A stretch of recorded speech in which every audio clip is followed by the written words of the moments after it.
जिस बच्चे का एज समाप्त हो गया है उस बच्चे का क्या, उसका हिसाब कौन देगा। लेकिन नीतीश कुमार हो गए, बड़े बड़े नेता हो गए, वो भी बैनर, पोस्टर, वैन सब चीज निकालने में व्यस्त हैं कि हमने ये किया, हमने वो किया, हमने ये किया। लेकिन वहीं पे जहां वैन निकल रहा था आज, वहीं पे लिखा हुआ था बिहार मतलब रोजगार, रोजगार मतलब नीतीश कुमार, और वहीं बेरोजगार अभ्यर्थी रो रहे थे। क्या क्या बोलेंगे, रिटायर हो गए, उन पर जांच हो, उन्हीं पर उन पर जांच हो, जो सचिव है उन पर जांच हो, सब पर जांच हो कि एक ही प्रेस में जानते हुए कि इसमें गड्ढा है, बार बार उसमें गिराने का प्रयास क्यों किया गया। नमस्कार, मैं हूं अनुकुल तिवारी और आप वॉइस हब देख रहे। देखिए, शिक्षक अभ्यर्थी जेडीयू कार्यालय पहुंचते हैं और उसके बाद उन पर लाठी नहीं बरसाई जाती है, लेकिन उनको ठेल के हटा दिया जाता है। मुद्दा वही है, सप्लीमेंट्री, एज रिलैक्सेशन और बहुत सारे मुद्दे। हमारे साथ फिर से जो सबसे ज्यादा आवाज उठाते हैं वो है, सबको नाम मालूम है, सबको हर चीज मालूम है, दरोगा गुरु, गुरुओं के गुरु, गुरु रहमान।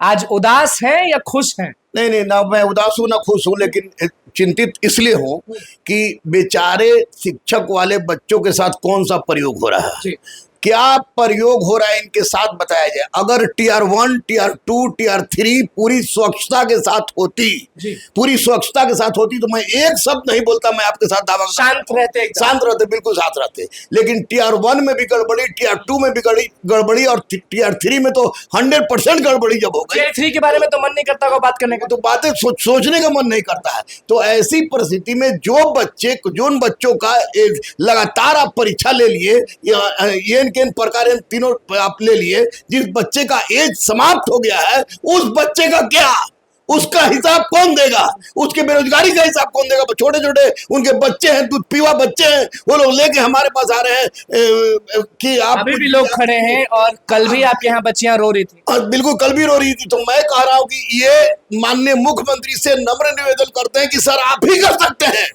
आप ही में ये क्षमता है, आपने अच्छे अच्छे चोर दलालों को पीछे पहुंचाया है। तो आपसे हाथ जोड़कर विनती कर रहा है गुरु रहमान आज मंगलवार के दिन कि एज रिलैक्सेशन इनको दीजिए, किसी भी हालत में एज रिलैक्सेशन दीजिए। और दूसरी बात कि चूंकि टीआरई 3rd में जबरदस्त गुंडागर्दी हुई, कहीं छुपा हुआ नहीं है, इसलिए सप्लीमेंट्री रिजल्ट जारी करना आपका नैतिक गुंडागर्दी बंद कर पाइएगा। गुंडागर्दी बंद होगी क्योंकि सरकार भी सजग है, आर्थिक अपराध इकाई भी सजग है, और मैं माननीय मुख्यमंत्री पर विश्वास करता हूं और आर्थिक अपराध इकाई पर। इसलिए निश्चित रूप से एज रिलैक्सेशन और सप्लीमेंट्री रिजल्ट की बात मैं बोल रहा हूं, जिस दिन माननीय मुख्यमंत्री के कान में जाएगी वो इस बात को मानेंगे। सजग है, मानते हैं। लेकिन नीतीश कुमार हो गए, बड़े बड़े नेता हो गए, वो भी बैनर, पोस्टर, वैन सब चीज निकालने में व्यस्त हैं कि हमने ये किया, हमने वो किया, हमने ये किया। लेकिन वहीं पे जहां वैन निकल रहा था आज, वहीं पे लिखा हुआ था बिहार मतलब रोजगार, रोजगार मतलब नीतीश कुमार, और वहीं बेरोजगार अभ्यर्थी रो रहे थे। इसको किस तरह से देखिए, मैं स्पष्ट रूप से बच्चों को बोलूंगा कि आप लोग अब किसी भी नेता के पास मत जाइए, आप लोग की बेइज्जती हो रही है। आप लोगों ने मना कर रहे हैं। हाँ, कल बच्चियां बोल रही थी कि उनके पास गए थे, ऐसे हुआ, उनके पास ऐसे हुआ, उनके पास ऐसे। इज्जत नहीं मिलता है, इज्जत नहीं मिलती है। आप लोग माननीय मुख्यमंत्री का दरवाजा खटखटाइए, जनता प्यार से ना, 1-2 जाएंगे। हाँ, प्यार से दो प्रदर्शन 1-2 जाए, प्रदर्शन बिल्कुल नहीं। मुख्यमंत्री का दरवाजा खटखटाइए और इतने वो बच्चों के प्रति जानते, जो कि छात्र राजनीति की उपज है, वो जानते हैं आपकी समस्या जैसे ही उनके दिमाग में आएगी समस्या दूर हो जाएगी। और ऐसे मैं मरते दम तक चिल्ला रहा हूं कि सप्लीमेंट्री रिजल्ट दिया जाए, क्योंकि 0.3 में 3.0 में जो है 100% गुंडागर्दी हुई है।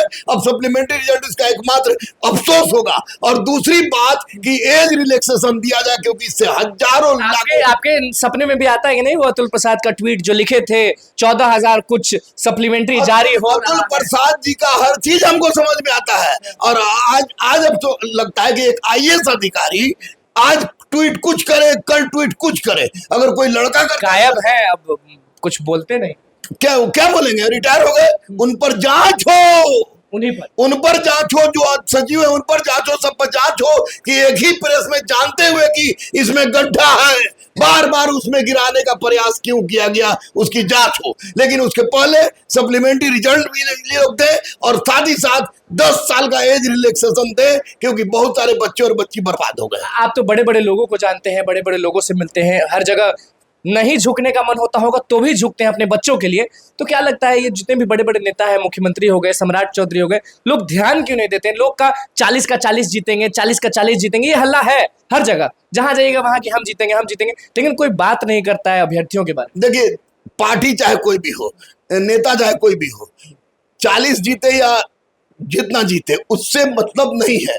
मतलब है कि जितवाएगा कौन जितवाएगा? बच्चे, ये जो चिल्ला रहे हैं, जो रो रहे हैं, जो रो रहे हैं, जो बिलट रहे हैं। रोएंगे तो कहाँ वोट देंगे? तो अब ये तो वो सरकार को समझना चाहिए कि ये बच्चे जब बिलबिला रहे हैं तो बच्चे के आंख के आंसू पोंछना माननीय नीतीश कुमार का धर्म बनता है। इसलिए मैं बच्चों को कह रहा हूं कि 1, 2, 4 की संख्या में माननीय नीतीश कुमार सर से मिलने का प्रयास कीजिए। और मैं, आप तमाम लोग आवाज उठा रहे हैं, आपके लिए आवाज उठाते रहेंगे। किसी भी तरह का हिंसक प्रदर्शन मत कीजिएगा, रोड पर मत उतरिएगा, कोई फायदा नहीं है। लेकिन जिस दिन माननीय मुख्यमंत्री के दिमाग में सेटअप बैठ गया उस दिन आपका काम। आप तो अपने फेसबुक पे, अपने व्हाट्सएप पे हर जगह सप्लीमेंट्री हो गया, टीआरई हो गया, सब पर आवाज उठा रहे हैं, कोई ध्यान नहीं दे पा रहा है। ध्यान देंगे माननीय मुख्यमंत्री, छोड़ के कोई ध्यान नहीं देगा। अब भरोसा बाकी पे है। बाकी पे किसी ने, माननीय मुख्यमंत्री नीतीश कुमार ही एक्शन लेंगे सप्लीमेंट्री पे और हर सप्लीमेंट्री और एज रिलैक्सेशन पर। अच्छा, एज रिलैक्सेशन की जो बात कर रहे हैं बार बार, वो कितना जरूरी है? मतलब कि बहुत जरूरी है। अरे भैया, आप लगातार ले लिए तीनों फेज का, 1 2 3 ले लिए, जैसे लगा कि ट्रेन छूट रही है, बारिश हो रहा है, तो वैसी परिस्थिति में जिन बच्चों का एज था वो लगातार तीनों दिया, अब एज खत्म हो गया।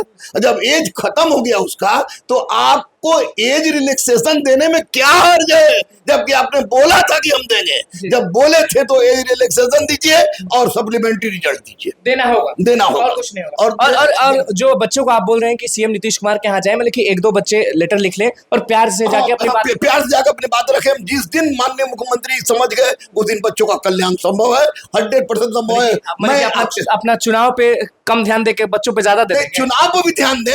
चुनाव, हमारा लोकतांत्रिक देश से चुनाव पर ध्यान दे, लेकिन बच्चे भी इस राष्ट्र के मूल रीढ़ हैं, उसमें भी शिक्षा का ये रीढ़ है। ये मजबूत रहेंगे तो हमारा देश। आपके अंडर में तो लाखों अभ्यर्थी हैं, सब जानते हैं, नेता हो, मंत्री हो, सब जानते हैं कि दरोगा गुरु रहमान के अंदर लाखों अभ्यर्थी आते हैं। तो एक वादा नहीं कर दीजिएगा कि जो भी नेता अभ्यर्थियों के साथ है उनका भला होगा, क्योंकि आपका जो जुबान से जो भी निकलता है वो हो जाता है। हम बोलेंगे माननीय मुख्यमंत्री सर, आप बच्चों का कल्याण कर दीजिए। बच्चे और हम लोग जी जान आपके साथ है, जी जान आपके साथ कह दिए। हाँ, इनडायरेक्टली कह दिए कि कर दीजिए, तो कर दीजिए, हम लोग जी जान के साथ आपके साथ है। कब तक लग रहा है कि कर पाएंगे, या चुप ही रहेंगे, या माननीय मुख्यमंत्री चुप नहीं रहेंगे। माननीय मुख्यमंत्री निश्चित रूप से करेंगे, और माननीय मुख्यमंत्री ऐसा करते हैं तो हम सारे बच्चा बल्ले बल्ले होके माननीय मुख्यमंत्री जिंदाबाद का नारा के साथ। बाकी किसी का जिंदाबाद नहीं करेंगे, जो करेगा वो जिंदाबाद, जो करेगा।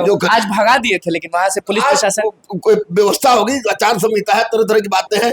लड़के की संख्या ज्यादा होगी, लेकिन कम संख्या में जाए और माननीय मुख्यमंत्री से अवगत कराए, माननीय मुख्यमंत्री को अवगत कराए। निश्चित रूप से बच्चे माननीय मुख्यमंत्री के साथ हैं। हम माननीय पे क्या लिखना है वो बच्चे पूछ सकते हैं ना आपसे? हाँ, बिल्कुल पूछ सकते हैं, आएंगे, हम बता देंगे कैसे लिखना है, हम सब बता। चलिए, देखिए भैया, सब चीज क्लियर कर दिया दरोगा गुरु रहमान ने, और गुरुओं के गुरु भी कहलाते हैं, क्योंकि 1 2 में कितने रिजल्ट्स हैं आपको मालूम होगा। इनके पास जो पड़ता है वो गुरु ही बनता है, इनका नहीं, अपना गुरु। तो अब बात होती है सप्लीमेंट्री रिजल्ट्स पे। तो भैया, सप्लीमेंट्री रिजल्ट्स कब आएगा, कब नहीं आएगा, वो बात की बात है। लेकिन अब गुरु रहमान का कहना है कि अब आप किसी नेता के पास मत जाइए, एक लेटर लीजिए और पहले इनके पास आइए, ये बताएंगे कि क्या लिखना है, और सीधे नीतीश कुमार के पास जाइए, क्योंकि उनके दिमाग में, उनके कान पे अगर जाता है ये बात, तभी हो पाएगा। क्योंकि बाकी नेता जो है ना, वो आपको हवा में उड़ाते रह जाएंगे, करेंगे कुछ नहीं। अब देखना होगा एज रिलैक्सेशन वाला मामला कब ठीक होता है और सप्लीमेंट्री कब मिलता है, क्योंकि भैया शिक्षक अभ्यर्थी की आवाज हम लगातार आपको दिखाते आएंगे, कोई भी हक छीन नहीं पाएगा। तो बस हमारे चैनल को सब्सक्राइब करें, धन्यवाद।